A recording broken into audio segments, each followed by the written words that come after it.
Welcome to Fringe Fanatics with Chad Lee and Chris Zane. And we are back. It is Fringe Fanatics. I am Chris Zane. And I'm Chad Lee. Thanks for tuning in. Yes, as always, thank you so much for tuning in each and every week. And this week is, I guess, somewhat of a special episode. It's kind of like a benchmark for us. We're at episode 75. Yeah, 3/4 of the century mark. Yeah, so, we're 3/4 of the way there. Pretty cool. Keeping on trucking. If you guys are watching, you'll see that we have added some cool new things this week. So that is exciting. Make sure you watch the YouTube then. Yes, make sure you are watching the YouTube. And as always, make sure you are subscribed and you are hitting that like button on anything and all things that we post. And make sure to share any and everything that we post as well, because we need you to do it. Unfortunately, we need you to be basically free employees for us. So please, yeah. But this episode is brought to you by none other than Mr. Charles Edward Green, also known as Mean Joe Green. Yes, that's how he's always been known. Yeah, always been known as Mean Joe Green.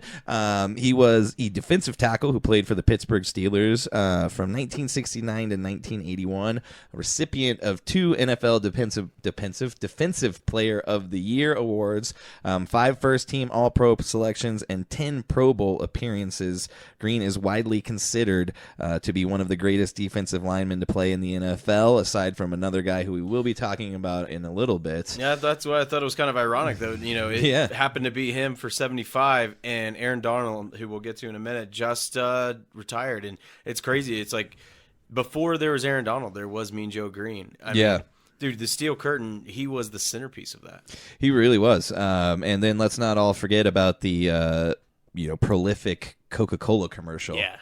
Hey, kid, catch. That's a great commercial. It's They iconic. still, every once in a while, roll it back out. Anytime, if you ever Google top commercials or top Super Bowl commercials of all time, I'm not sure if that was a Super Bowl commercial. I don't think it was. Yeah, I think it was just, if you Google top commercials of all time, it's always in the top 5. It was a beloved commercial back then. Yeah. It's good. Yeah, about the only one that's probably more than that was the one after the 9/11, and they had the Clydesdales. The Clydesdales, That was a good one. cruise up. Zack Snyder directed that. I found that out the other day. Isn't that crazy? That was another one of those things where I was like, I think you're fucking with me. No. What do you? No, none at all.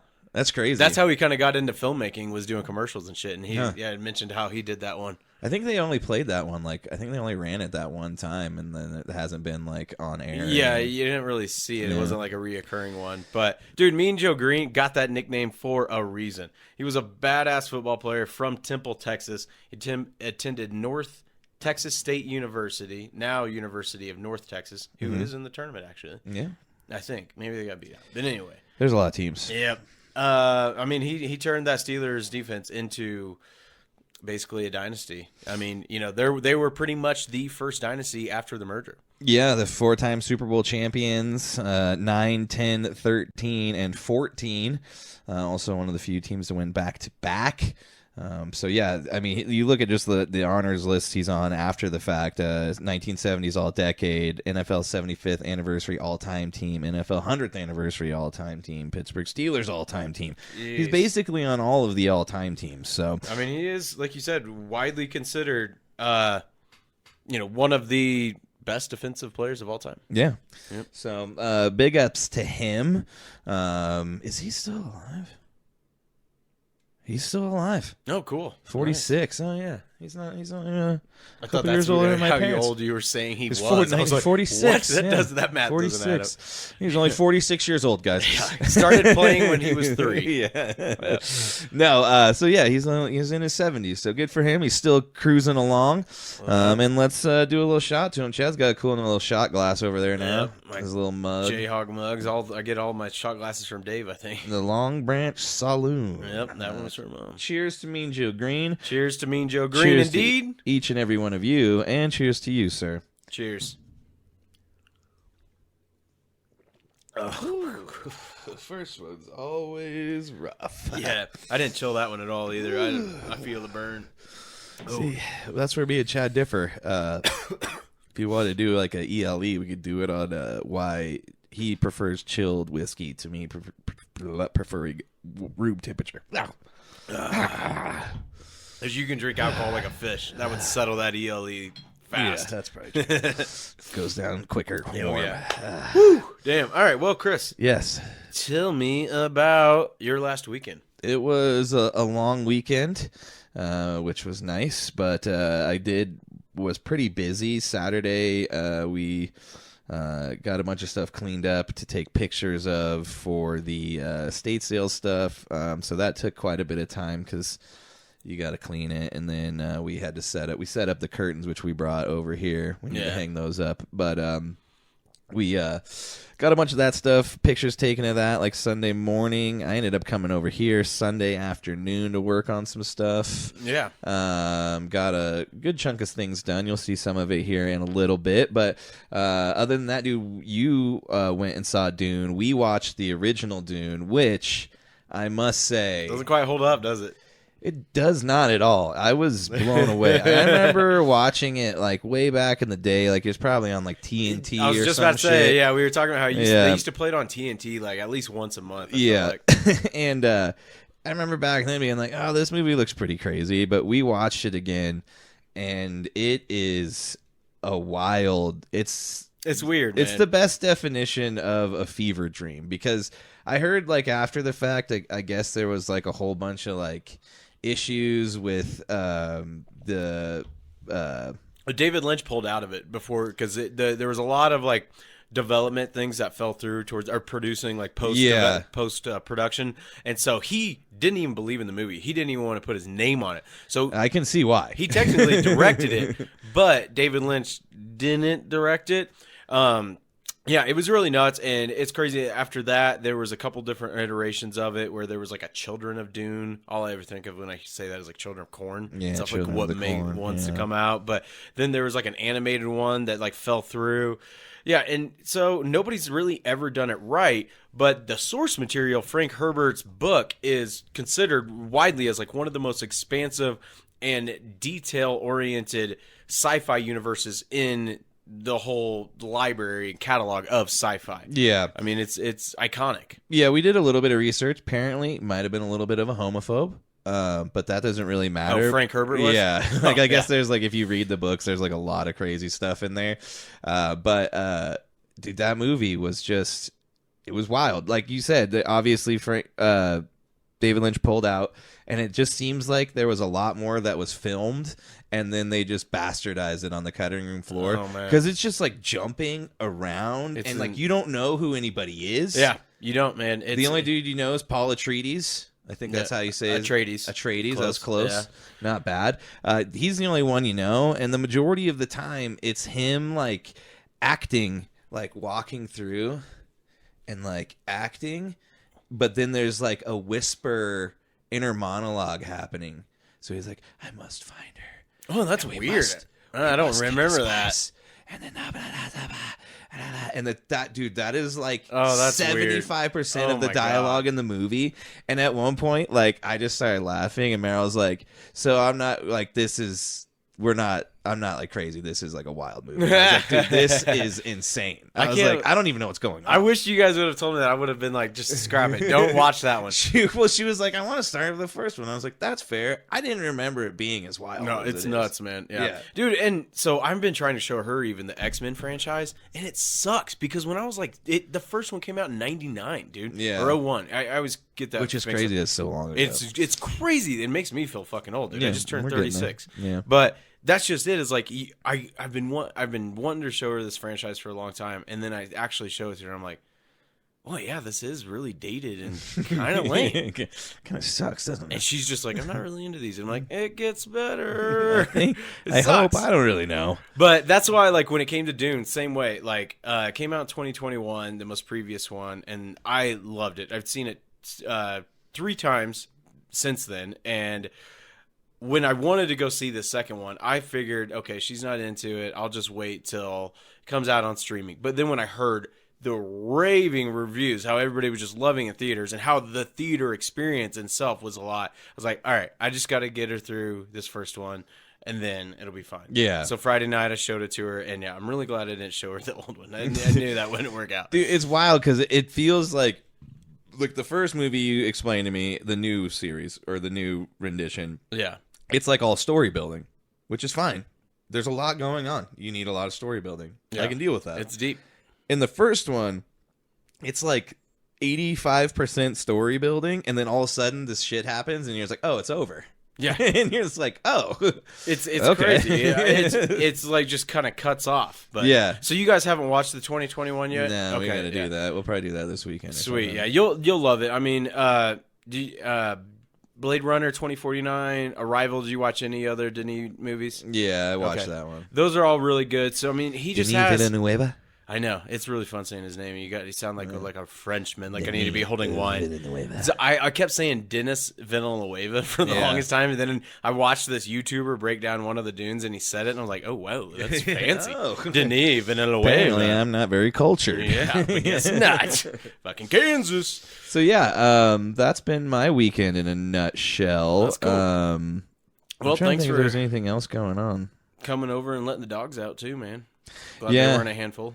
No, they just hung out downstairs, and I was like, I thought they would hang out up here with me, but they were like worried about when you guys were coming back. Yeah, and I was like, set on, man. They're focused. Yeah, I couldn't even get little man to come upstairs. I had to go pick him up and put him back in your room. Wow, because he was just like, nah, dude, I ain't going back up in your room. That's hilarious. Yeah, put me back in prison, dude. It's such a stubborn dog, man. He really is. Like, no, I'm staying down here. Don't fuck with me.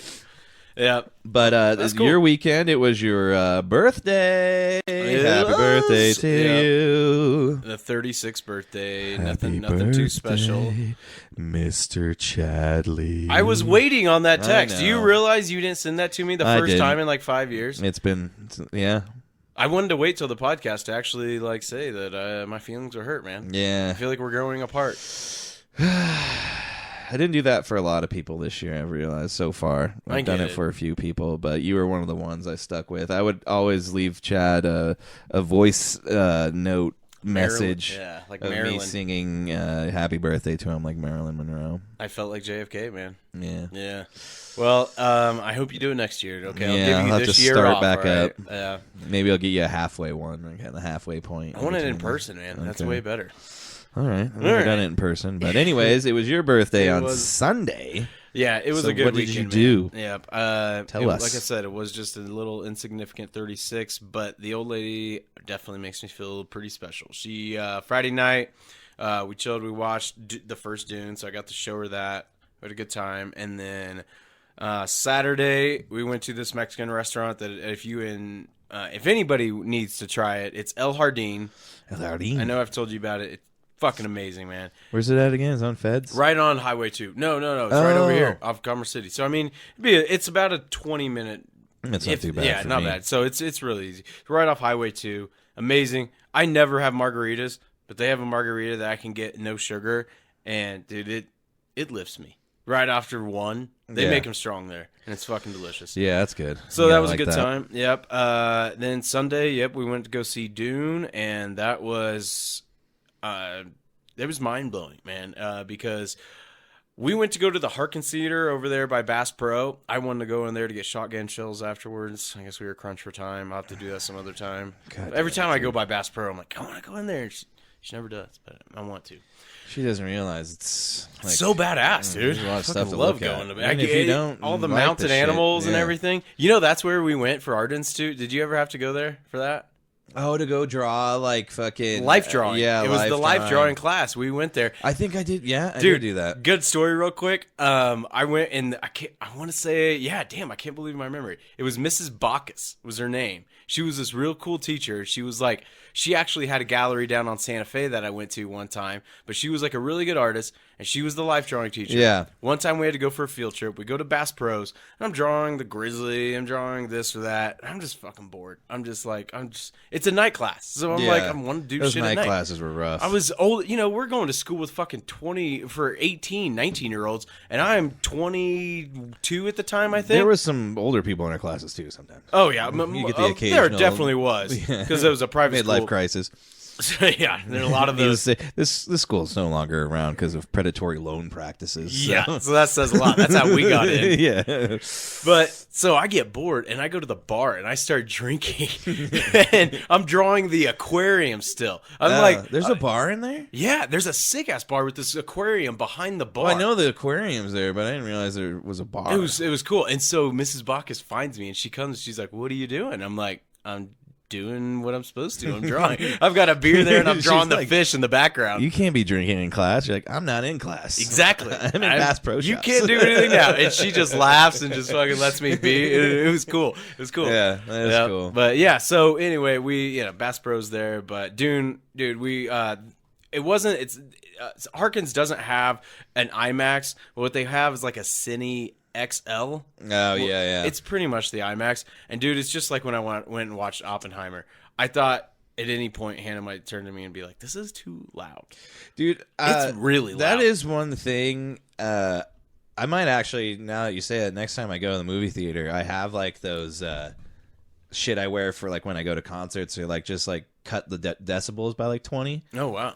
But that might also kind of defeat the purpose. But every time you got to go put to yourself the movie, through it, man. Fuck that. That's the thing, though. Every time you go to the movie theater, I'm just like, it is so fucking loud in here. But like, see, obnoxiously. No, dude, the AMC on Brighton. I will say it. The man, one over there off 85. Yeah. Oh, that's the one we have gone to a lot of times. But I honestly I've thought literally that one been closed like, down. No, it's still doing strong, but it pisses me off because I've almost wanted to walk into the back or whatever and be like, "Can you turn it up?" Like I sound like an old person if I say that. I'm like, I can't hear the explosions. Yeah. So going to the IMAX, man, dude, especially with Dune, it was just amazing. It lives up to the hype.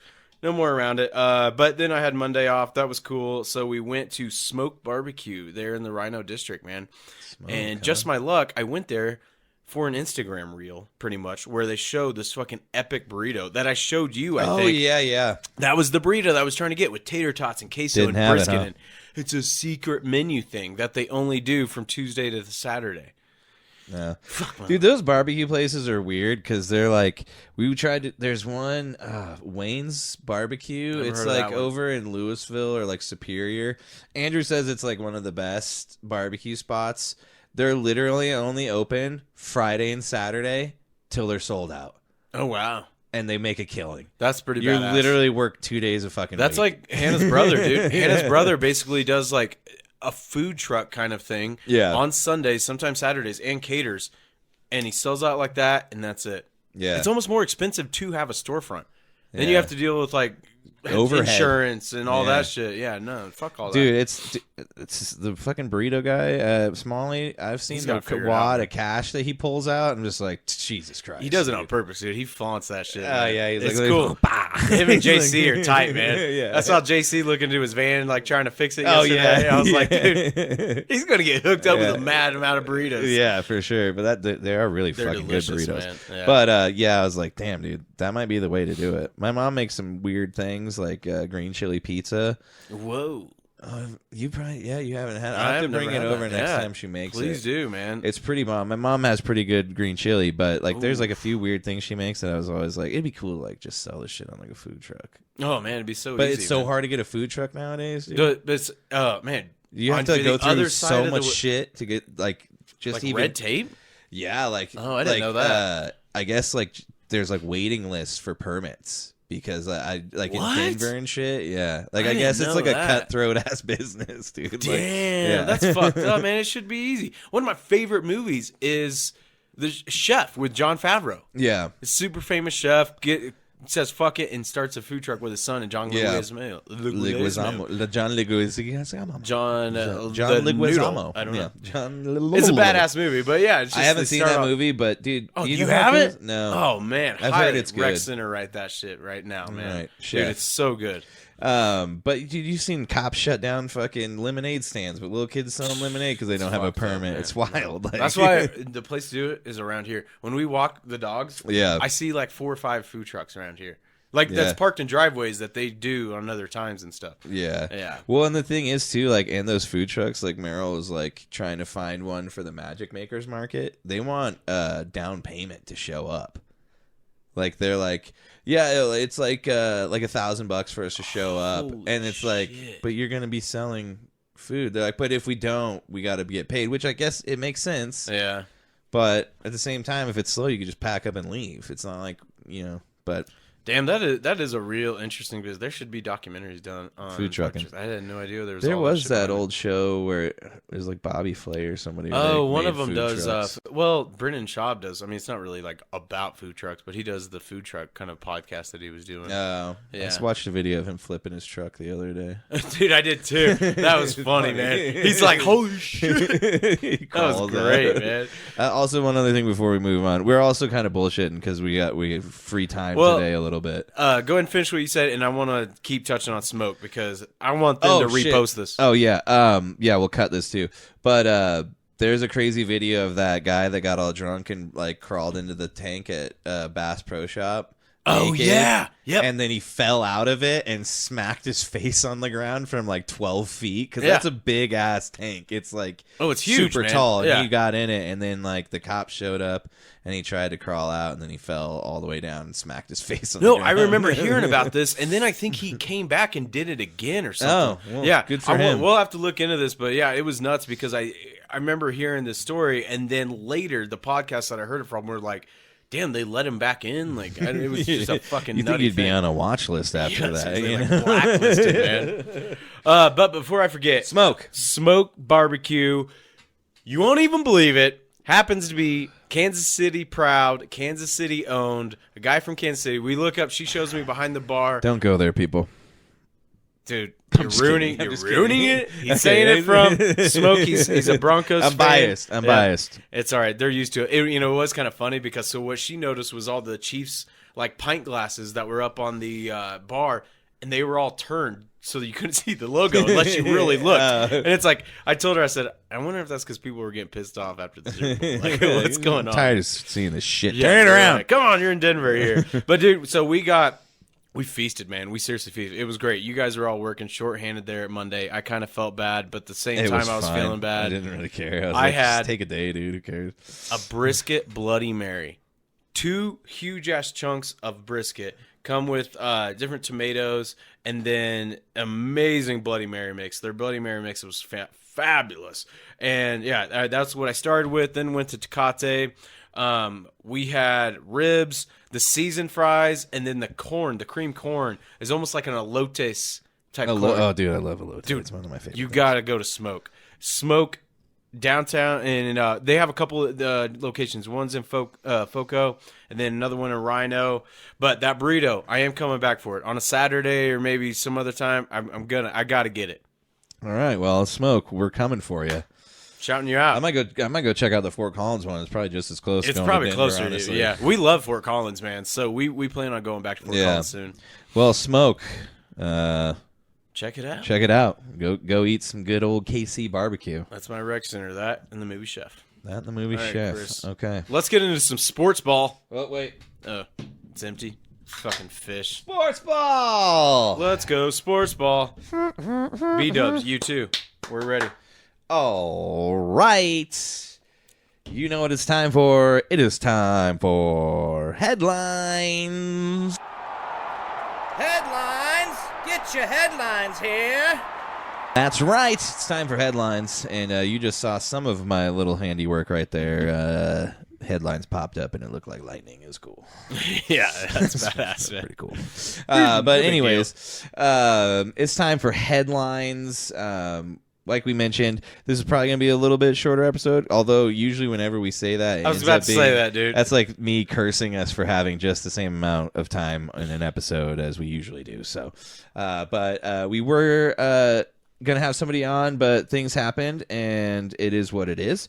But we are going to still fill you full of sports in the best way possible. And we are going to start this week with the NFL...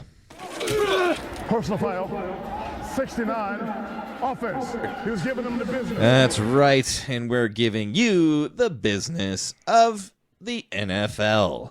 And this week, we had some more free agent acquisitions. Dude, this Saturday, I was downstairs in my basement working out. No big deal. Pumping iron. Just getting swole. No, He's picking things up, putting them down. Still got chi-chis.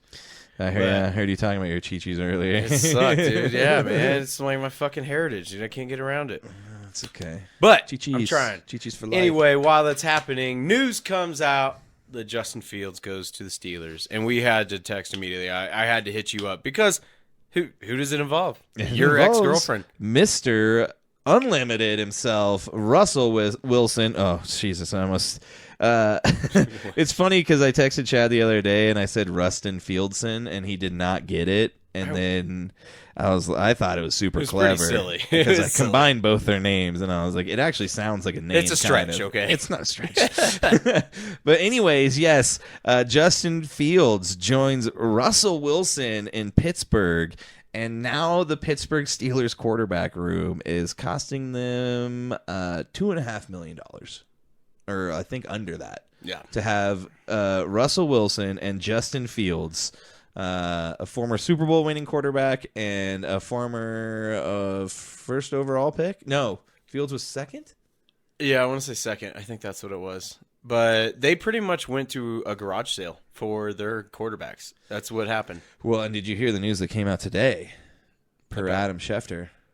Schefter alert. No, maybe I missed this. What's up? Russell Wilson could be cut by camp if he does not perform well. They will cut him. Wow. So he's that cheap. That's the thing. You're paying him $1 million. So they're like the same guy, though. I mean, they really are. They're both guys that sit in the pocket, hang on the ball way too long, and they can scramble. But when they scramble, they're not very good at it, and they get sacked. And then they do have a good deep ball, but it comes once every 38 passes. It's not very often. I thought. At first, when hearing it, I was like, it makes sense, I guess. You have Russell for like a year or, I don't know, 2, and then you just let Fields keep coming along behind him. But I think it's literally a quarterback competition, and they're like, no doubt. Let's just see what happens. Look at what we're paying right now. Who cares? Yeah. They're probably still going to have a winning record because they're the Steelers. It's funny you bring. I'm glad we brought this up because I did find a good reel that I had to post to the Instagram page today. That was just like Will Ferrell from The Other Guys when he's like, "All right, guys, I'll see you all tomorrow at 9:15." They're all like, "Shut up!" And it's got like the Russell Wilson over Will Ferrell because that's just how I feel like he is, man. It's already starting, dude. Oh, now I'm sure it is, dude. I think instead of "let's ride," it's "here we go." Yep, here we go. Is pretty clever. But here we go. Yeah. But yeah, I just that's why we're trying to get somebody from Pittsburgh, whether it be a podcaster or somebody, to come on because I want to hear what they think about all of this. I almost hit her super interesting. Yeah, I haven't got a chance to see Henry at work yet, but I'm dying to hear what he has to say. I haven't seen him for a while either. So yeah, we'll have to ask him, see what he thinks, because I'd be interested to hear what a fan has to say, and I'd also be interested to hear what somebody who talks about him all the time has to say, because it's very interesting what they've got going on. I know. Yeah, it's wild. All right, let's get into another one. All right. Kenny Pickett, Mr. Small Hands himself, didn't want to be a backup to Russell Wilson. Yep. So he's now a backup to Jalen Hurts in Philadelphia. Staying in Pennsylvania. Yeah, he didn't go too far. Yep. Just the other side. And now he's a backup again, I guess, because I don't know when he's going to come in and play with Jalen Hurts being the go-to guy for the foreseeable future. Yeah. Until maybe Sirianni gets fired. And kind of a surprising backup for Jalen Hurts. Most times they keep kind of like a mobile quarterback there to kind of keep the playbook the same. Yeah, and Kenny Pickett doesn't really do too much well, so I'm interested to see like what their thought process is there, but who knows? Yeah. But that was a big one. I didn't see what he signed for, but I mean, we're talking backup money here. It can't be that much. Yeah. But take us to the next one. This is kind of a big one. Aaron Rodgers needed some protection in the 4 snaps that he played last year, and hopefully this guy can help next year. Amazing offensive lineman from the Cowboys. Tyron Smith goes to the Jets. This is a big deal. He signs for a lot of money, too. I don't have the numbers, but he definitely gets paid.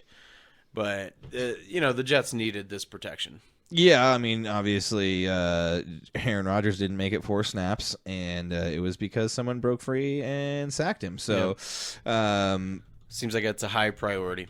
I would think so, and they've done more also to appease Aaron Rodgers as well. Yep. Go ahead.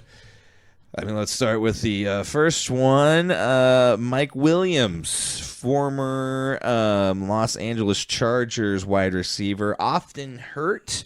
often banged up. But or his ACL last year. Yeah, but when he is available, he can be a very productive wide receiver. But the only problem is availability is an issue for him, and not necessarily an ability. So we'll see what happens. But I do think that is something that will make Aaron Rodgers very happy. But what else you got? I got the Raiders sign Alexander Mattison, the old Vikings running back. Wow. Yeah, he was supposed to replace Dalvin Cook, and they thought they had his replacement, and then he didn't do shit last year. Yeah, he didn't really do too Now he's on the move. So, so he goes to one of our AFC West rivals.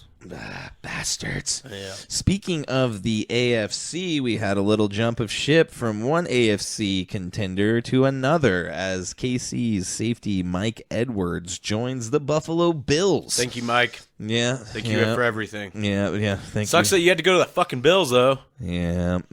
But that's how it goes anymore. There's no such thing as loyalty other than the loyalty to the almighty dollar. That whole defense is going to look totally different. Their two starting safeties now are going to be Taylor Rapp and Mike Edwards. Yeah. I mean, Mike Edwards was great for us, but it definitely was on the back end of his carear.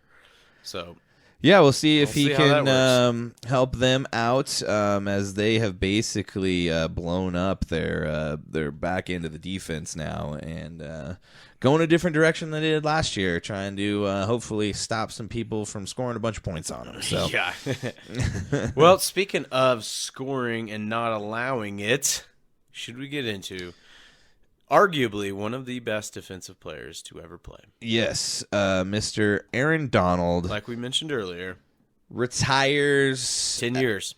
10 years, probably before his time. A lot of people were comparing it to Barry Sanders, same length of time. A lot left in the tank, people think.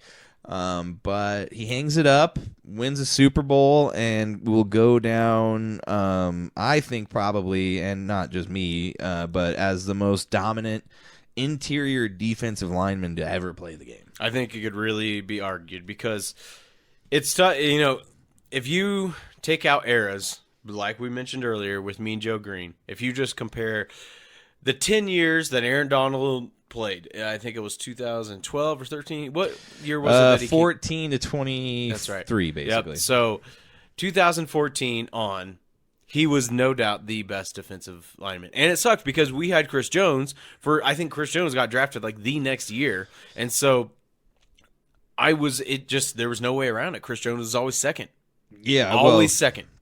I mean, there's videos. Obviously, there's the video of Aaron Donald trying to kill a guy with a helmet. Yeah.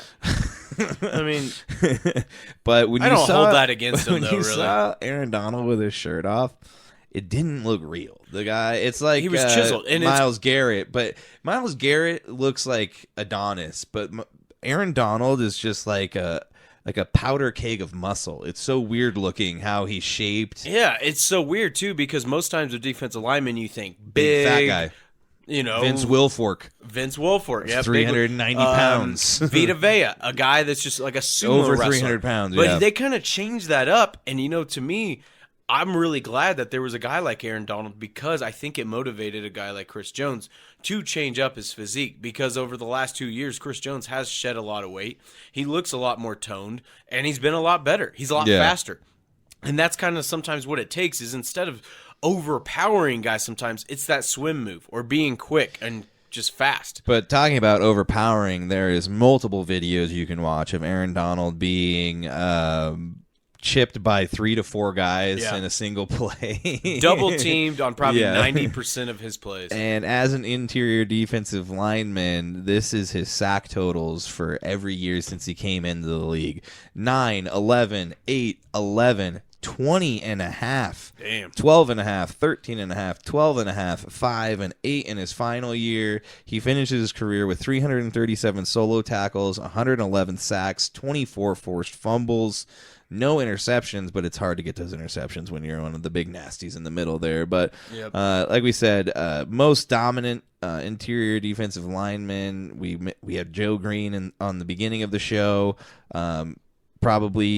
They're probably going to be neck and neck in terms of defensive tackles when it comes down to it. I think obviously you got to give it to Mean Joe with the 4 Super Bowls and all the other stuff, but Aaron Donald will be one of those guys that's just like, yeah, we all know how great he was, and if he played another 5-6 years, who knows how great he could have been. But that's true. He's hanging it up before Father Time wins, which is a good way to go. And you think about like some of his iconic plays against Joe Burrow in the Bengals in that Super Bowl. It was that third or fourth down, I believe it was a fourth down, where Burrow had Chase open. And who was in his face? It was Aaron Donald. Yeah. Yep. And then the NFC Championship game where the Rams went to the Super Bowl, in Jimmy Garoppolo's face, who was it? Aaron Donald disrupting the play. Sometimes it doesn't have to be a sack, but it's that pressure that makes all the difference in the world, and that's why we just paid Chris Jones money, and that's why people look at Aaron Donald, how dominant he was, because maybe he doesn't have extravagant sack numbers, but everybody knows the impact that he had.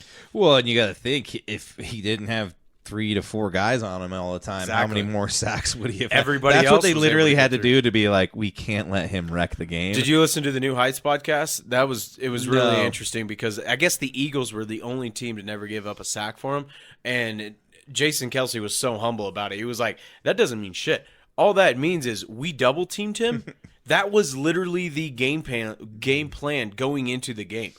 That even if they were 5 wide, even if they were in quarters, it was double teamed on the whole game.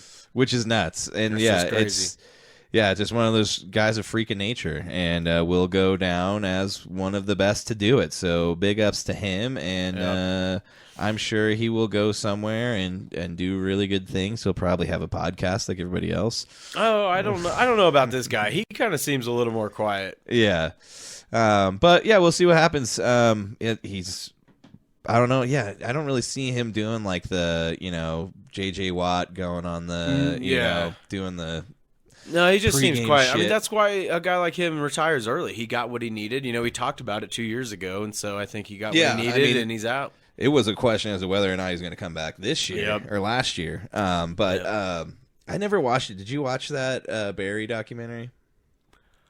Like the E60 or whatever that was? No, I thought it was on Prime or something. I think it was like a legit documentary about Barry Sanders. It was on Prime. I haven't watched that yet. I guess the quarterback in that was all mad because everybody basically blamed him for sucking and ruining. Oh, no shit. That's funny. Yeah. He's like, fuck everybody. Like, it's not my fault. That's awesome. It might be. Yeah, probably so. I mean, you had Barry Sanders. Yeah, you had one of the best. But, I'll have to check that out then. Yeah, definitely.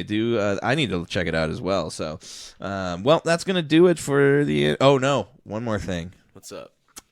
We did want to bring up couple changes that may be going to vote in the NFL. The competition committee is mulling adopting the XFL kickoff and eradicating the hip drop. The XFL kickoff is where I think the kickoff team is like 20 yards apart, and then the kick happens, and I don't think anybody can move until the ball is received. And that's what's stopping all of the, running down the field, crazy collisions. Let me see here. The kicker would continue to kick from the 35-yard line, but the 10 players would line up at the receiving team's 40-yard line. At least 9 members of the return team would line up in the setup zone between the 35 and 30-yard line. Up to 2 returners. This is just very fucking confusing. Yeah. It confused me. But, I mean, if you watch the XFL, it's basically like nobody can move until the ball's caught. Right. And then it stops everybody just fucking bull rushing down the field and just taking people out. So we'll see. It's obviously more stuff towards safety. But I do think they should probably look and spend some more time on some other things that have ruined games and such, like pass interference and what exactly is roughing the quarterback. Yeah. I definitely think the hip drop will probably get... I mean, Mark Andrews, he got his fibula broken from that. There were multiple players that got hurt. It sucks. I hate to see the defense get more crippled, but I don't really see it. I think that will probably get changed. Well, it does suck because it's like that's one of the ways they're trying to get around blowing people up is like, well, I'll just grab you and drag you down. Yeah. But now what are you supposed to do? they're like, well, and it's just like what was said to Kareem Jackson after that meeting with the commissioner when he got suspended that last time, when the commissioner basically told him, you're in charge of the wide receiver or the offensive player's safety when tackling him. And he's like, I don't know how I can do that. I don't. They're hurting the defense so much they don't even know what they're supposed to do. So yeah, we're getting closer to flag football, people, but it is what it is. We're all still going to watch it and we're all going to love it as long as fantasy stays around. But it is time to move into the NBA Association. Take it roll! Take it roll! Outlet! Rain dance! Rain dance. Sandy! T, time out. I'm burning. Time out. Burned. I need to burn. I like the burn. Not a lot going on in the NBA. Let's talk about it, though. Scoring is down since the All-Star break. Yep. And why did you want to bring that up? I just wanted to bring it up. Why I think it's down. Okay. I guess the league or the rules committee or whoever it was came out and said that they were cracking down on basically not calling as much like flopping and bullshit fouls. And you've seen a difference. I mean, yeah, that's definitely what it is, because it does seem like they're letting them play like it's the playoffs a little bit. So when you get into the playoffs, you don't have these high-scoring games. I mean, most of the games in the NBA Finals last year, I think, were like 90 to 80, right there. And I think this is one of the ways for them to combat people being like, well, why is it different in the playoffs than it is in the regular season? Now they can be like, well, technically it isn't. This is just the way it is. Yeah. This is what we've been doing. It's just you guys don't look at it the way we do. So I just want him to be consistent because, I mean, how much of the game did you watch last night with the Nuggets? Let me think, because I caught like the tail end of it. So did you see the challenge? Yeah. That was, where the hell is the foul on that? Yeah. I mean, that's just what I can't stand is like at the end of the game, they're trying so hard to keep it a game rather than the Nuggets pull away. Yeah. I mean, I think that changes a lot of it right there. I mean, Murray wasn't even close to a foul. And I mean, no bias or anything like that. That's why they challenge it. But it's like, where do you draw the line here? Well, that's the thing, too. I mean, if we want to talk about the game Saturday night, not to go all homer on the Nuggets right now, but, I mean, everybody says Kyrie's foot was out, or Saturday day, or was it Sunday day? Sunday. It was Sunday. Yeah. Sunday, yeah. Yep. Yeah, it was your birthday. But everybody says Kyrie's foot is out, and there's no way to change that. But that's not really the same as like what you're talking about. But I do feel like the officiating, just in general in the NBA, does need to have some more of like cohesiveness, because it's way too subjective from ref to ref, and from one crew to the other. And now you have all these younger refs that they're trying to implement in, and we've talked about this a little bit before, but they're trying to implement these young guys in with these crews, and they're trying to make a name for themselves. And they're doing that by making the calls. Like that's how you get to be, a better referee. Make a controversial call. Yep. That's how you make a name. But it's strange, but I'll take it because it's just preparing as far as I'm concerned, the Nuggets for what's coming. But I mean, right now it's looking like, with all things considered, without any sort of crazy hiccups, we're heading towards Nuggets Celtics finals. Yeah, I mean, it's tough to say right now, but I mean, you look at right now, the Celtics, we'll go into the standings here in a little bit, but just to give you a preview, they're playing the number 2 seed, the Bucks, right now. Let me just confirm. I heard Antetokounmpo could be out. Giannis isn't playing tonight, but, I mean, still. You mean Giannis? Yeah, Giannis. The Celtics are up 69-56. So I don't see anybody in the East stopping the Celtics, in the same way in the West. I don't see anybody stopping the Nuggets. But yeah, if it does end up like that, it is going to be one hell of a series. Yeah, it is going to be a super good series. One that we thought was going to happen last year, but the Celtics managed to choke. And the same thing could happen to the Nuggets. I mean, you got Oklahoma City looks legit. Dallas, I know they won the other day, but I hate to say it, in a 7-game series, they don't play too worried about them. Yeah. If the Nuggets showed up, and I listened to the old man in the 3, and Tim Legler was saying, He's like, "Oh, Nuggets showed up to play," and I was like, "When?" And after the halftime, Yeah. because they didn't do. They looked uninterested. Yep. The first quarter, and then you saw Jokic kind of like try and turn it up. But he did have a very good game. I think did. 6 for 16. I think is what it was. Him and Murray combined for like only 12 shots or something like that. But Luka's really good, and Kyrie, unfortunately, is probably going to go down as the greatest clutch player to ever play in the NBA. The He's got multiple shots like that. Yeah, and that's the thing. That shot, like, it's not even really a shot. It It's was like a push, shot. a throw. Yeah. I don't know. It was just like a launch. I mean, the way to sum it up is you look at Jokic's reaction. He's laughing because he's just like, how did that go in? Yeah. Just like you can't even be mad. He had good defense on him, and still it just happened to go in. So Yeah. Dallas, I could see definitely making a push. The Suns, I think, are done in the West. I mean, they might make it in. They have the worst fourth quarter efficiency in the entire league. In the last 3 games, or here, I guess, I think it's the last 3 or 4 games, Durant has 4 points in the fourth quarter. Jesus. It's the only time in his history, like in the history of him, that he's had anything like that. God. So they're what is struggling the down the stretch. I mean, all 3 of them are healthy now. Beal, Booker, Booker's and back. Durant. And they've got Nurkic now. yeah. So I don't know what the deal is with Phoenix, but they are struggling. They might want to bring back their old coach. I don't know. He's the highest paid coach, so they'd have to pay him a lot. Yeah, of money. but let's go ahead and run through the. Yeah, let's do it. We've already in the West, so let's continue that. All right. Oklahoma City's leading. They're 47 wins, 20 losses. They just keep cruising along. 7-3 in their last 10. Then you've got the Nuggets right behind them, 48-21. Minnesota Timberwolves are behind them, but they are hurt. That's the only issues with them. They did play the Nuggets pretty well last night, but unfortunately, the Nuggets, whenever people are hurt, they just are like, we'll just it's like a cat playing with their food or something, like a cat playing with a mouse. They let them stick around, but they ended up pulling it out.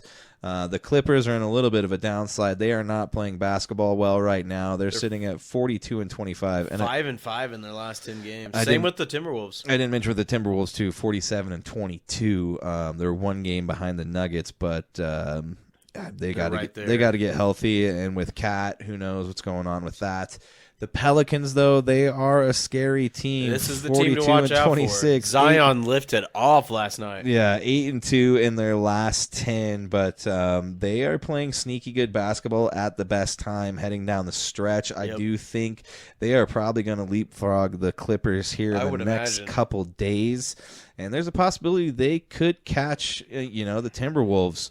And I think that would be a rough first-round matchup for the Timberwolves to take on the Pelicans. That really would be. Yeah. Behind the Pelicans we got the Sacramento Kings, 39-28. And then real quick, we'll go down to the 8th seed. Dallas Mavericks in 7th, 40-29. And then the Phoenix Suns, who we were just talking about, 39-29 and struggling. And just look at the 9th and 10th, dude. Los Angeles and the Golden State Warriors, dude. The mighty have fallen. I'd say this is just such a good indicator of this is the passing of the torch. We are no longer seeing the Lakers and the Warriors up at the top. No, and the great thing is too, dude. We're seeing these teams that are built from the ground up. Yep. You look at the Suns. Super team. What's happening? They suck. Yeah. You look at the Lakers. Super team. Even look at the Mavericks, where they went and got Kyrie for Luka. But those couple additions they did make, though, at the trade deadline are helping them. Oh, yeah. They are playing a lot better basketball, and that's case in point. They're 6-4 in their last 10. But, the Mavericks, you're right, though. Everybody thought Kyrie and Luka was going to be, just destroying everybody in the league, and it hasn't yet. So I mean, and they can put up 140 some nights, but they have one of the worst defenses in the league. And another super team, the Clippers. Yep, doing that's well another either. one. They had a really good stretch, but they've been falling off as well. Started bad, got hot, ever cooled since off. Russell broke his hand. That's really when things started hitting. And Kawhi started getting man right up. there.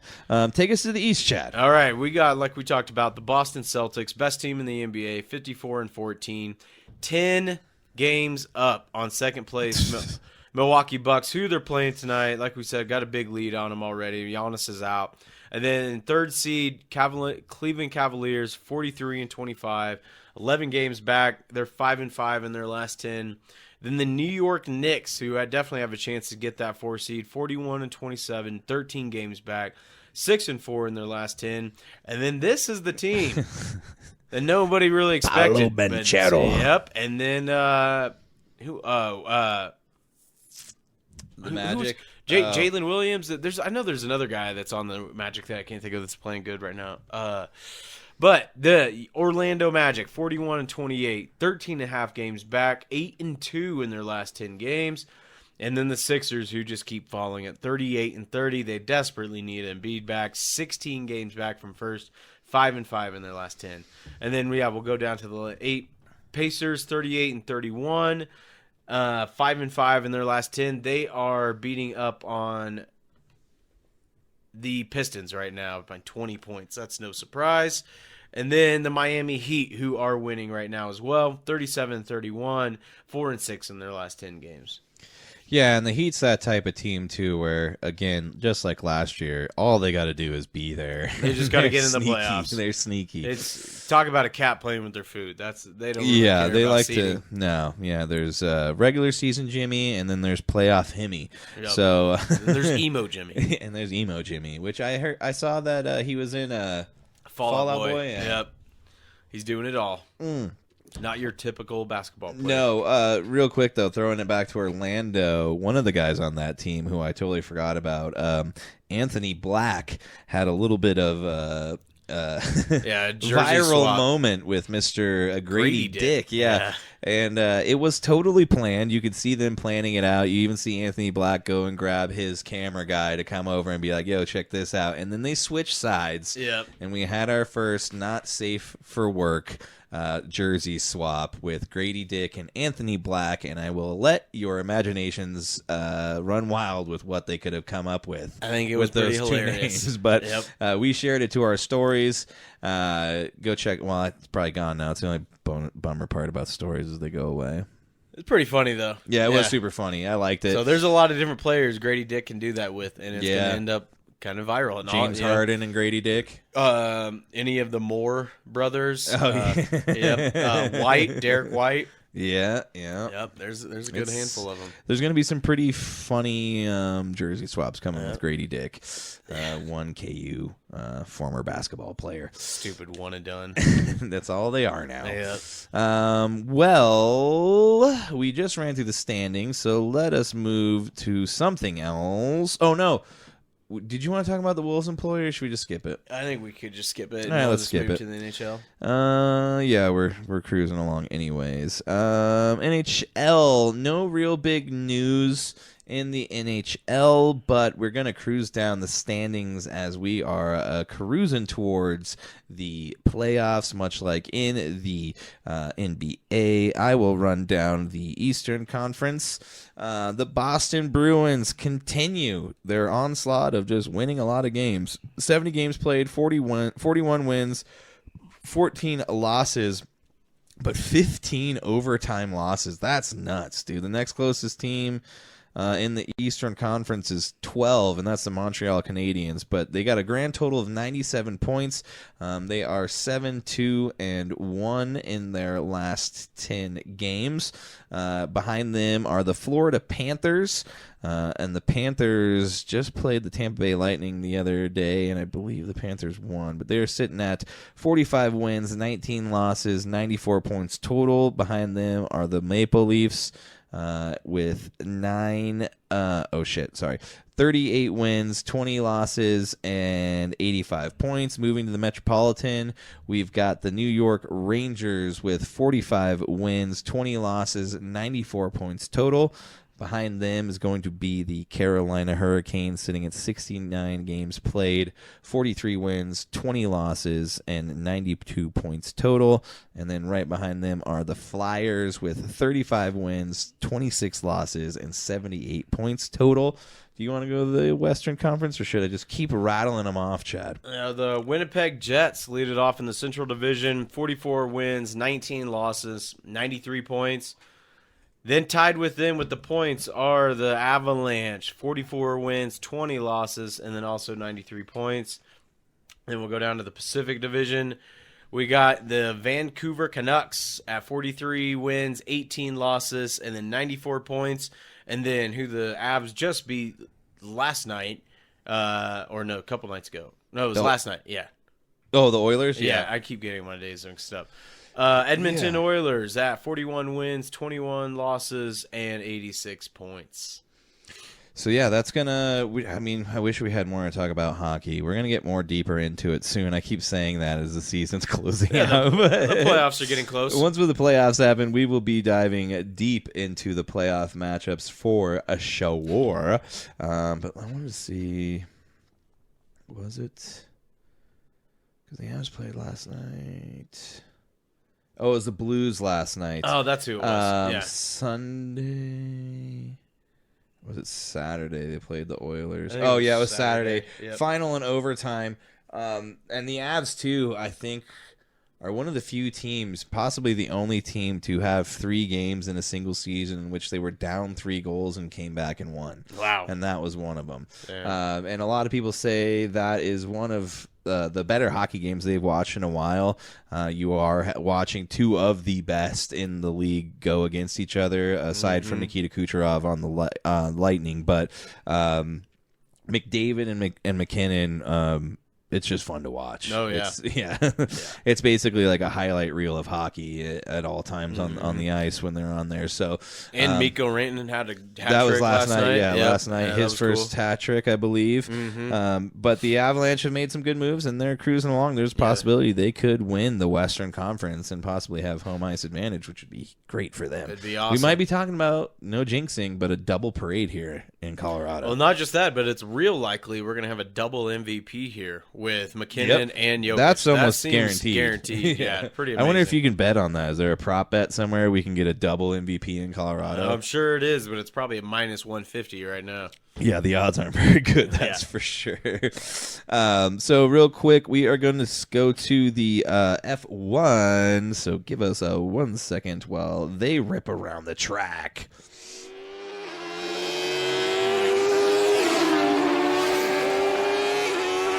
There's been a break in F1, our first break of the year, as Max Verstappen needed a quick break to continue his dominance. Yeah, just take a break from winning for 1 week.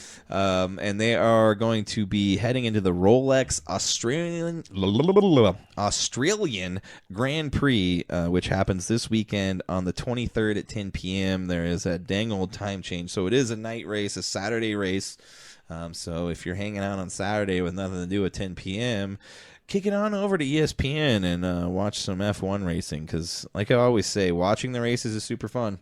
If you don't have, the Apple Pro Plus Vision, future headset, whatever it's called, it's not as cool, but it's still really fun to watch F1 races.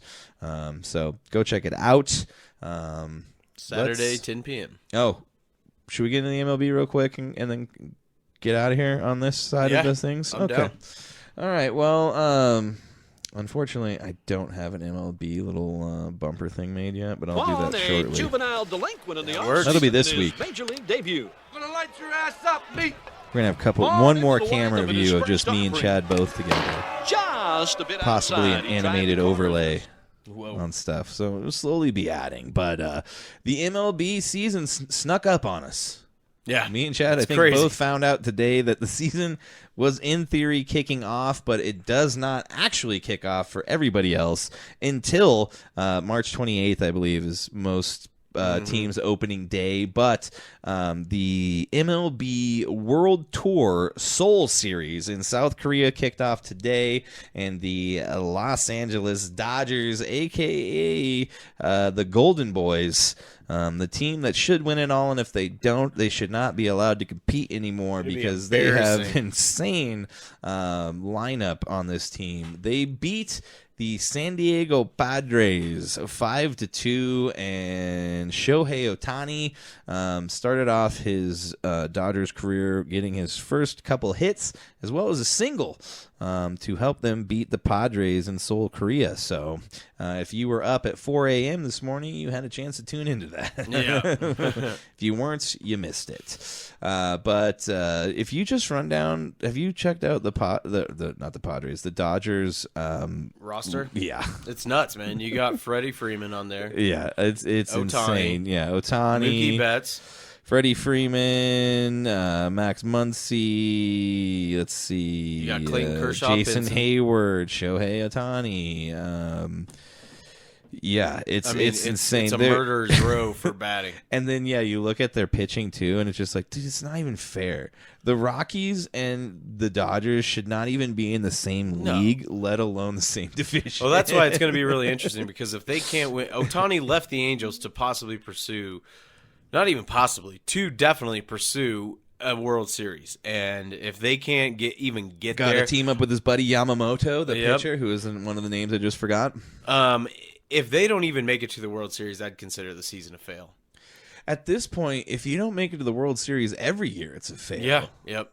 Of course, you're only paying Ohtani $2 million. Yeah, they didn't even make it to the World Series last year. They failed beforehand. No, we had kind of a mid-market team World Series last year, so which is nice. But another thing, though, with Ohtani, and then we are getting to the music break, the interpreter for Shohei Ohtani was fired Wednesday, a.k.a. today, after questions surrounding at least $4.5 million in wire transfers were sent from Ohtani's bank account to a bookmaking operation a bookmaking operation. It's like an offshore bookmaking operation, which ended up setting off a series of events.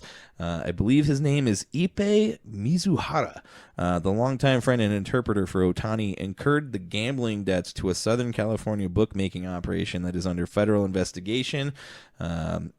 How he came to lose his job started with the reporters asking questions about the wire transfers, and I guess it all unraveled from there. Yep. But you always see stuff like this where, like, nice guys get taken advantage of, especially some of these guys who can't really speak English, and it's like, they're here not really knowing what's going on, and then you've got an interpreter guy just stealing tons of money from you. So not a good look. Not a good look, but that guy seems like he's screwed, and it's not like it's that $4.5 million is really going to affect Shohei Ohtani, but not at all. Still a bummer. But that is going to do it for headlines. It is now time for the music break. This is going to be the last month of you not hearing the music break until we have a problem with it. Starting next month, next band, you will be hearing on the live streams until we have issues. But right now, if you are watching the live stream, you're going to hear our theme music. Otherwise, you will be hearing Crypt Keeper. The name of the song is You're the Problem. It is off their new album, The World is Dying and We're Reaping the Benefits. Go check them out. They're a rad band from Denver. We will be right back.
And we are back for the second and final time of this episode.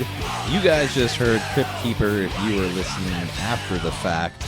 The name of that song was You're the Problem, which is off of their new album, The World is Dying and We're Reaping the Benefits. which you can go and purchase at cryptkeeperdenver.bandcamp.com. You can also purchase merch directly through their Bandcamp, which goes directly to them, because cut out the middleman. We need no more middlemans in this world. More direct to the people who are making the products. So if you can, go and buy some shit from them. If not, just give them a like and a follow, because that alone helps immensely. So we appreciate Crypt Keeper. We've got them for one more week, and then, like I said, things will be changing a little bit. We're still trying to implement a whole bunch of new things, but I think from here on out we will be playing the music break for you guys. So we will go from there when the time comes, but it is time to move on, and we are going to be talking about a little bit of the college basketball tournament, aka March Madness. We might get sued. I don't know. You might not have heard this one, or I don't know if we played this one yet, Chad. Basketball is a voluntary activity. It's not a requirement. Any of you feel you don't want to be on a team, feel free to leave right now. Did you hear what I said? Me? Yes, you. Sure, I'm just curious to know when we start. We start when I say so. Okay, would you kind of let me know, because I'm kind of trying to understand. You got it. Right now. I almost sent this clip to Don't come you. back until you This is the only one I found that I was like, this is pretty good. It's hard to find a good clip out of Hoosiers because it's such a serious movie. Yeah. But Yes, Hoosiers. Gene Hackman. such a great mean guy. actor. Yeah, Good just old so mean Gene Hackman. Seriously. But yeah, he, good movie there in Hoosiers. If you haven't watched it, go check it out. But it is time to get into a March Madness. We're going to kind of run down a little bit of the top seeds from each tournament. So the men's, we're going to start with the men's, and I think we should finish with the women's, because if we had to rank them, I think I'm a little more excited about the women's bracket, to be honest. Okay, that's fair. Yep. So the women's games start Friday, and then the men's start Thursday at 10 a.m. Mountain Time. Whatever location you're in, figure that out. Yeah, but get you your guys know brackets time. in. If any of you guys listen to this and you are aware of our Small League crew, get your brackets in. The bigger the pot, the more money we got available. Yeah, and also we were going to do one for the Fringe Fanatics, but... what do you want to do it, I guess? Derek hates basketball. Yeah, people didn't want to do it. Literally nobody reached back out to us. So I think next year fuck you we're going to guys. do... By next year, we're probably going to have like tens of thousands of people listening. So we'll probably just have like a big, And you know who we're going to do? We're going to exclude every one of those. Because we tried to reach out to them. Oh, yeah. The OG 10, you guys are dead to me. Travis, Derek, Greg. Yeah. Greg's like, Survivor pool? That's all I'm going to do. That's all I'm going to do. Yeah. Nobody does a bracket anymore. Only 1 billion people. Yeah. Only like the most of the world. Yeah. No, I'm kidding. So we might include you guys. We'll see. We'll see if think we about remember the small people. Speaking of which, Alex, eat the damn gummy bear. We're Dude, waiting. It's beating a dead It's horse. in your possession. You have no more excuses. We need to give him a deadline.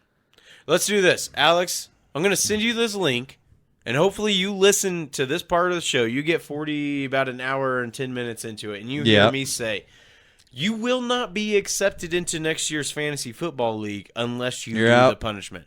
That seems You're fair. out. Done. All in favor, say aye. Aye. There we go. We're the only two that matter. That's what I'm saying. We're governing bodies. It's a 50-50 democracy here, so it's we have a lot of split decisions. More of a partnership, dictatorship. Yeah. It works for me. It is what it is. Yep. Okay, but nonetheless, we're going to get into the women's top seeds. Yeah, let's do it with the women's top seeds. South Carolina #1, USC #1, and Texas #1, and Caitlin Clark's #1 as well, and Iowa. All right, so Chris, your women's bracket. Tell me, do you got a Cinderella team? Oh, man, I have no idea in the It's women's. really tough. In the women's, it's really tough. I would say if there's a Cinderella team to come out of the women's, it's crazy that LSU's a 3 seed. That kind of surprised me. But It is very surprising. to me, the team that can make it the Final Four that no one really expects is UCLA. UCLA. They have LSU and Iowa in their bracket. Okay. Iowa, no doubt, you got to hand it to Caitlin Clark. She carried that team to the national championship last year. But I think teams have kind of figured out they suffered a more than a handful of losses this year. That's why I was shocked that they were number 1 seed. But the selection committee likes the hype around Caitlin Clark. And LSU's vulnerable. They've lost a few games this year. I think UCLA can upset LSU and then eventually beat Iowa to make it to the national championship. Okay, that's fair. You think they're gonna? Well, that's gonna be your dark horse team to make it's it. UCLA Bruins for the women's bracket. I feel like at this point I'm just picking one, dude. That's all it is, man. Okay, all right. Here's what I'm gonna do. Before you do that, this will help because I know in your head you don't have one yet. Yeah. We gotta do the shot of the turn. Shot of the turn. We missed it. We about teed off without it. We did 9 more holes, man. We got 9 more holes. Not really. We got about like 1. Here we go. Cheers. Okay. All right. I'm going to do a Hober pick. God, that burns. Do it, man. Because I can't guarantee that Colorado is going to make it on the mid side because they have their plague, I believe, right now. Chad, can you check on that for me? I will check that. But on the women's side, I do think, I don't know if they're going to make it all the way, but I think they're going to upset some people. The Colorado women's team, they're playing Drake, number 12. I do think that they could beat Drake and also more than likely beat Kansas State to move on to take Iowa on. And what would that be? Not the semifinals, but the maybe the Elite Eight. No, the 6. 1, 2, 3, 4. Yeah, the Elite Eight. I got to count. I got to do math over here. I'm like, where are we at? The Colorado game hasn't started yet. They start. I mean, it says that's 7-10. Yeah, and the men's they play Boise State. They're the first 4. Should be tipping off here any minute. Yeah, which I still think is very weird. And I did want to talk to you a little bit about. We'll get into it here shortly, but the selection. Isn't it stupid? I don't understand it. I hate it. No, I don't know for certain, but I feel like this is the first year. I should ask Beal this. This is when we should have. I thought about having him on tonight. Yeah, I should have called him. Damn it. But you know what? He's been texting me throughout this whole night. I'm just gonna do this right now. Spur of the moment. We're throwing a curveball in this. Give me the number. Oh, I just already put it in here. All right, fair enough. It's not gonna take long because I know he's. Who's gonna do selection committee? I just want to ask him about this because I've been wondering myself, and he's more of an expert. No, he's not going to answer. No, he's not going to answer. Fucking dick, dude. Happen. He just texted me like 5 minutes ago. He's like, oh shit, they're calling me. I know. Like, fuck. Some people get performance anxiety. All right. If he calls back, we'll find out. Nope, he's never on the show again. But in the past, the bubble teams have always ended up, you play to be the 15 seed.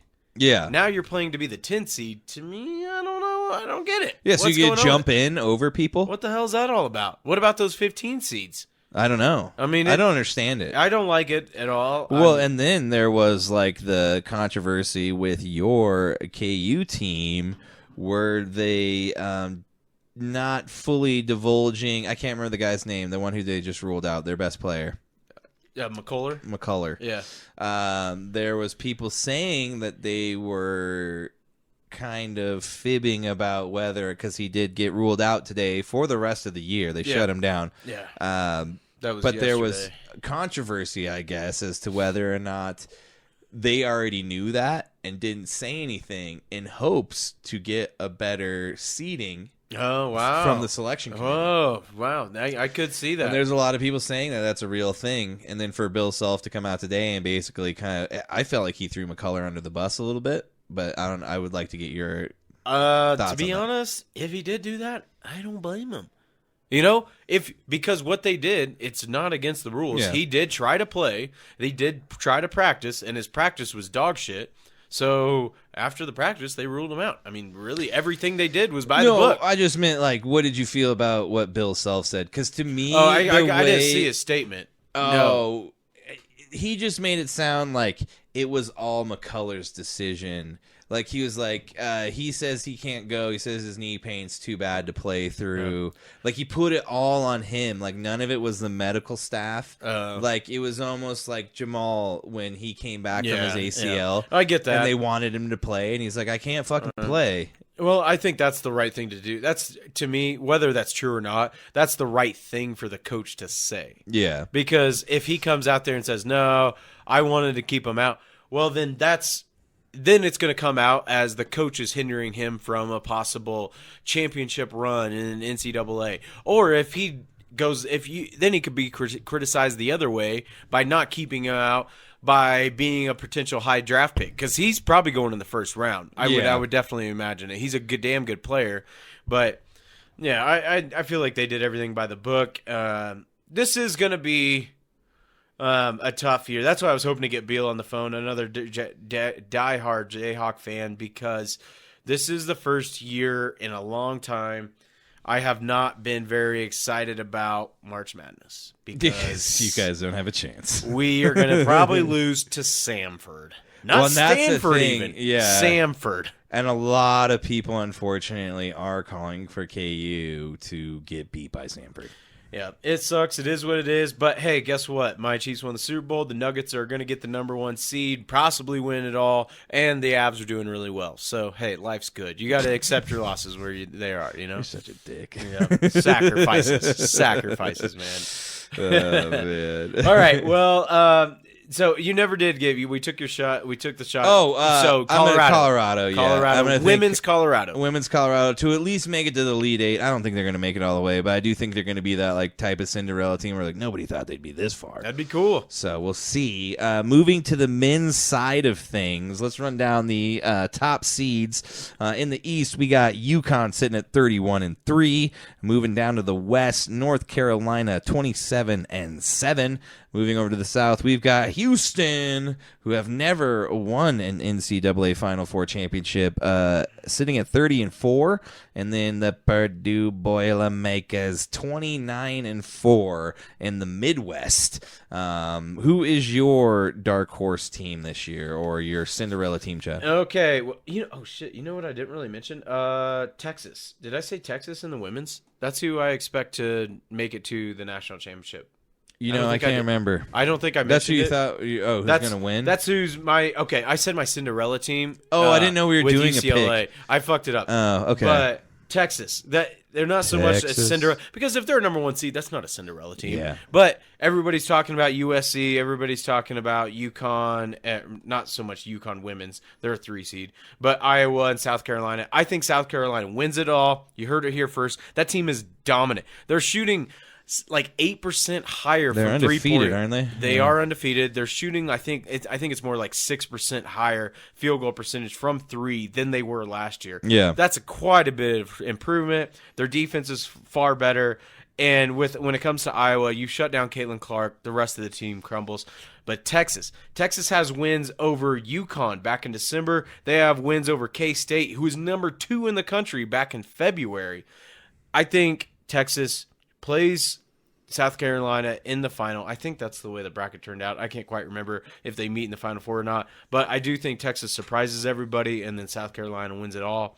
Okay, sorry I didn't finish that with the women's. Now we're in the men's. Oh, well, then the team I'll pick, and just because I want it to happen to be, like, I guess almost the Cinderella story in a sense, would be Iowa winning for Caitlin. I would love it. Yeah. I hope you're right, dude. Happens. That's the last. I mean, Stephen A. mentioned on First Take. That's the one thing she hasn't accomplished. Yep. She's not a champion. So that's the one thing. I'm just going to say that because I hope it happens for her. I hope so too, because I mean, what I said earlier, like what happened with the national championship, if you contain her, that's the whole team. So if the rest of the team can step up, they really have a chance. Because she hits logo threes. Yeah, I would love to see Sabrina, her, and Steph all just go in like a shooting frenzy. I think it'd be cool to do like a team thing. What's another guy in the NBA that's really good at Grayson Allen. Everybody hates him, so whatever. Tripper. Yeah, maybe okay. Somebody else. Steph Curry and MPJ. Trey Young. Trey Young's, that'd be awesome. MPJ. Trey Young's also really good at threes. Anybody else to like pair up, go 2-on-2 versus next year in the All-Star. That'd be cool. Okay, so back to the men's. Yep. So we got UNC, UConn, Houston, Purdue as #1 seeds. Which #1 seed do you think falls? Do you think one of them falls in the first round? Last year was Purdue. First round this year. Who do I think is going to lose? The 1 seeds? Yeah. I don't think anybody loses first round this year. You know, I was listening to something earlier, and there's apparently like a phallic thing where teams with names that can be related to penises have a chance to win in the first round. This is insane. That is some advanced analytics I've never heard of. Advanced analytics. Nice. And Longwood is the 16 seed playing Houston, who, if I had to pick a team to win it all, I would like Houston to win it all just because they haven't done it. Yeah. But they are playing Longwood. I think Longwood will upset Houston in the first round. Interesting. Nope, something just happened. My phone's on silent. Oh, Sean Strickland's got mental health issues, and he's bringing it to light. So good for him. What about you? All right, so in the men's division, I think Creighton, they're a number 3 seed, so it's not so much like a Cinderella team. It's a small school that's really been giving a lot of teams trouble. I think it was a couple years ago that KU beat them on their way to their national championship. But, I mean, they've just had a good basketball school for a long time. They are in the Big Ten with you, or no, the Big East, excuse me. They did lose to UConn in the tournament. But, I mean, they play good competition. I think they're going to make it far. I had my fucking bracket pulled up. I fucked up because it just went away. Oh, what were you trying to figure out? I was just trying to see who they would likely go up against. Let me just see if I can. Wait, who? It won't take long. Creighton. Who? Oh, Creighton. Sorry, I was fucking in? zoning out over here looking at something else. Creighton. I think it's down. No, this is horrible. Oh my god, this is good podcasting. I know. People. Okay, so they're in Purdue's region. Oh shit, so you're right. Yeah. here's what I'm saying. I think they could end up. So Kansas is going to lose to Samford. Gonzaga is going to beat McNeese. But watch out for McNeese. This is a team that coach has had that team balling. That could be a Cinderella team. I think they've only lost 3 games this year. Yeah. They've got those Cinderella teams. They come off so much momentum just making it into the dance that they can beat anybody. Real likely that McNeese can go on to play Samford. And then Purdue, Grambling just won, so Purdue's going to be playing Grambling. Hell yeah, for an HBCU getting in there. That's awesome. But Creighton, yeah, I think they could end up beating South Carolina. And then, yeah, I think it could be Creighton and Purdue in the Elite. No, that would be, in the Elite 8. So it's possible. I really think they're not quite Cinderella, but I think if there's going to be any Cinderella team, I think it's going to be James Madison. Oh, that's fair. Well, I'm going to tell you my Cinderella team, and it pains me to mention this name, being from Colorado, Nebraska. Nice. Yeah. Nice. With Mr. Kisei Tominaga, a.k.a. the Asian Steph Curry. Isn't that awesome, dude? Yeah. I've been following I was trying to think man. of a good way to say that was PC, but he's the Asian Steph Curry. But this is a team who did beat Purdue 72-88 on January 9th. So a good team full of some good shooters. And they play in the Big Ten, and that's just full of nothing but juggernauts. So you know they play in a good conference. They play in a very good conference, and what are they sitting at? 23-10 in the Big Ten. And like you said, I mean, that's a battle-tested team. I could definitely see Nebraska knocking off Houston if they make it, or for sure Longwood if they happen to upset Houston, like I said earlier.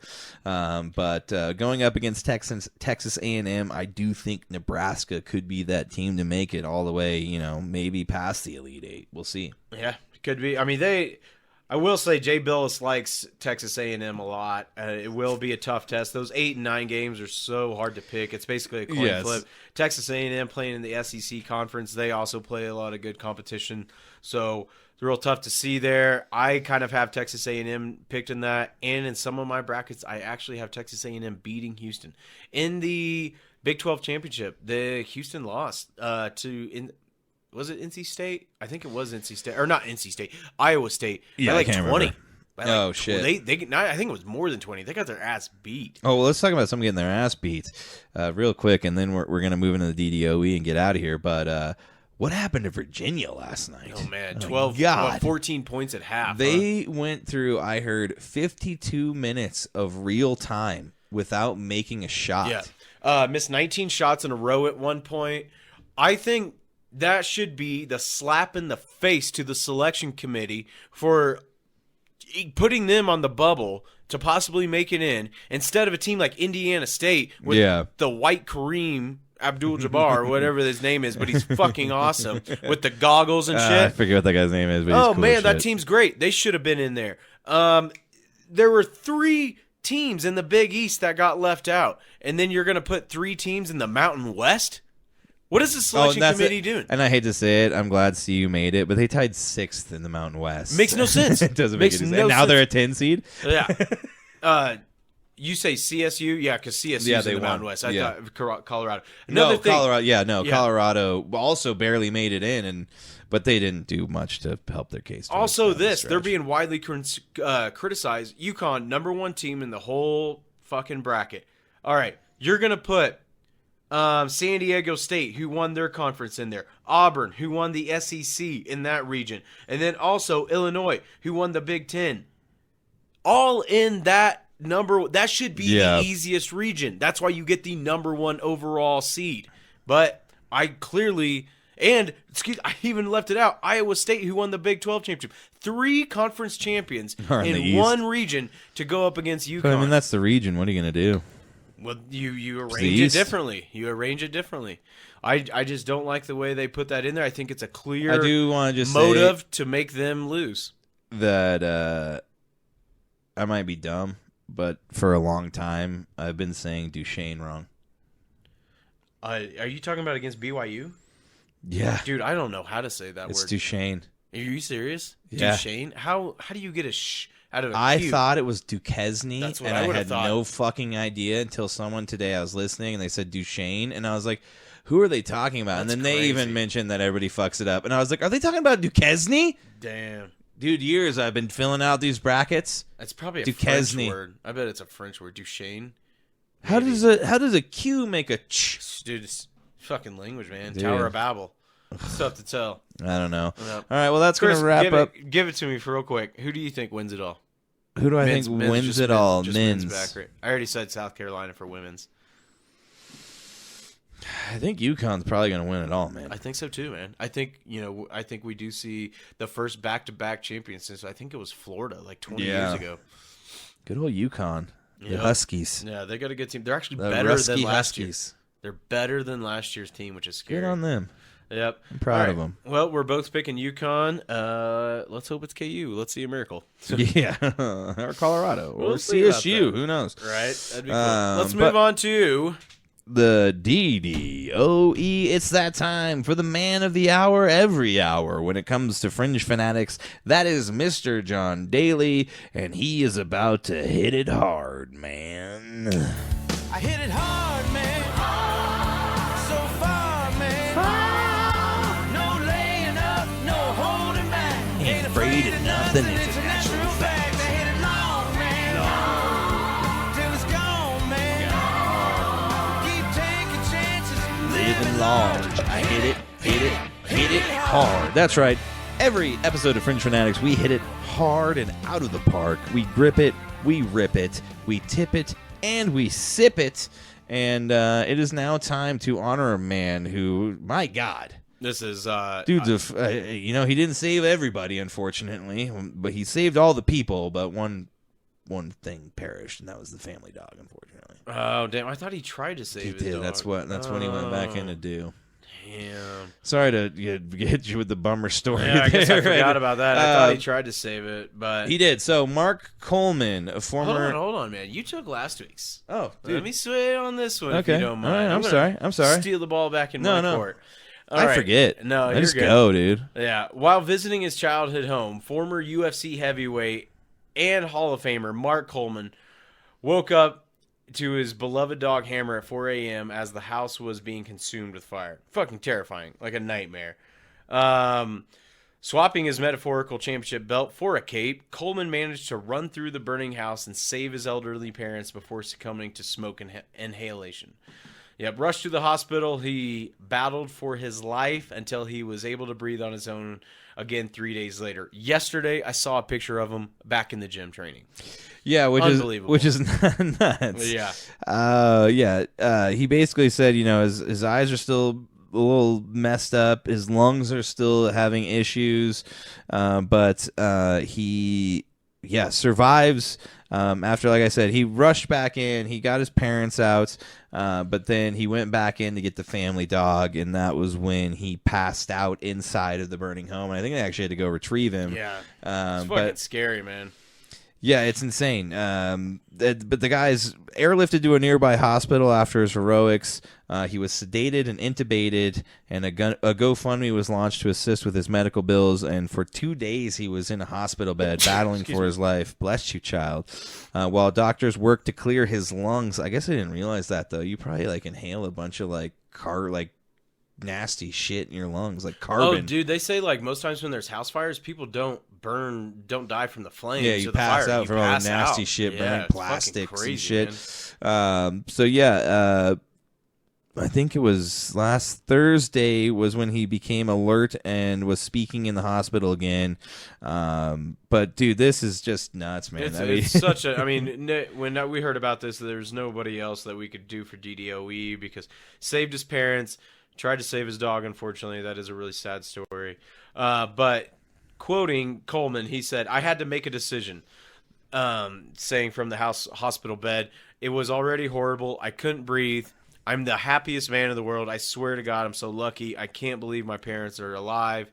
He said with tears in his eyes after his daughters were allowed to see him for the first time. It's unbelievable. I mean, it's like what we've talked about when we cover a few of these stories where somebody acts heroically. Life comes down to fight or flight. What are you going to do? Yeah, and someone shit like hits that, the fan. I feel like there was another time there was a UFC fighter that saved somebody. There's definitely a few. There was DDOE. one. There was a Brazilian UFC fighter chick that beat up a dude that tried to fucking rob her a while back, and then, but I can't remember if that. Oh. You know who it was? I think it was Peyton Hillis saving his kids. Oh, that's probably what it was. Yeah. But nonetheless, I mean, regardless of whether or not you're a top tier athlete or not, I mean, we sometimes we do pick just random people. But this is just one of those things where not only is an insane story and not only is he a crazy athlete, but it's just one of those things where it's just goes to show what the human spirit can do. I've told you about how my dad ran into a burning house across the street to save. No, I don't know if you did, dude. Oh, dude. So I was crazy. 11 years old. Quick story and stuff. We were gonna head to an archery shoot, and my parents went to the so my brother and I were just playing on the sidewalk right in front of the house. And there was a big house across the street. I used to mow their yard and stuff. Gary, Gallo, and Gail, and he was a paraplegic, and so it was 8 a.m. in the Sunday morning, and my parents went to the gas station to grab something real quick, and me and my brother are playing. I look out from the attic window at the top of the house, and there's smoke. And I'm like, what the hell's going on? And then my dad gets back not long after that, and I pointed out to him, runs in there, gets them awake. They were asleep. Damn. And gets them out of there. House totally burnt down, man. Dude, but yeah, he saved him. Mark Martin, the hero. Yeah, it was pretty cool, man. God damn. But, yeah, it was nuts. I'll never forget that because I was just like, there's smoke. And then the next thing I know, fire trucks, everything. Yeah. It was a big fucking deal. But yeah, he ended up saving him. It was crazy. That's crazy. I mean, your dad ran in there one time, but you look at Mark Coleman here. He says, I'm not totally sure how I was able to go back in and out 4 separate times and still be here today to tell you about it, man. So he kept going back in, dude. That's just blacking out. And that fight or flight just taking over. Yeah, for sure. So big ups to Mark Coleman, man. That is a crazy story. That's pretty cool. One hell of a UFC fighter, a legend in UFC. But nobody wants anything like this to happen to anybody. But what a crazy story, man, and a way to come out on top, not only in the fight game but in the life game. Yep. So very well respected in the UFC, and now even more so. So hats off to him. Indubitably, Mark Coleman, you are the daily dose of excellence, and we have reached the end of the episode. And we appreciate you guys sticking with us. Yes. If you made it this far, please make sure to like, share, subscribe, and follow us on all things social media. And if you are watching or listening, make sure to hit that subscribe button to get all the notifications, rate us 5 stars, and make sure to leave a review. We appreciate you guys very much. Chadley, I love you, buddy. Love you, buddy. We'll see you guys Thanks next for week. listening, guys. Toodles.